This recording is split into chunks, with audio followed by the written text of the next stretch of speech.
Pemirsa saking pengelola pacang nutup objek wisata Pura Lempuyang sani megenah ring Desa Adat Purwayu Karangasem majeng wisatawan selami limang rahina. Penutupan objek wisata inucap santukan wenten pemargin Pujowali utawi Piodalan.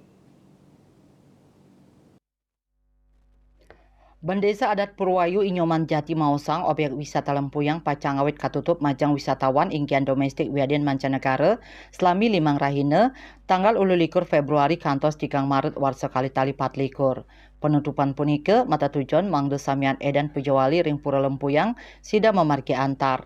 Mawinan puncak Pujawali pacang kemargiang nemonin rahina Warespati tanggal 21 Februari warsa kali tali 4. Krame sani jagi pedek tangkil ngaturang sembah pangubaktian kepasti kayang akeh pisan.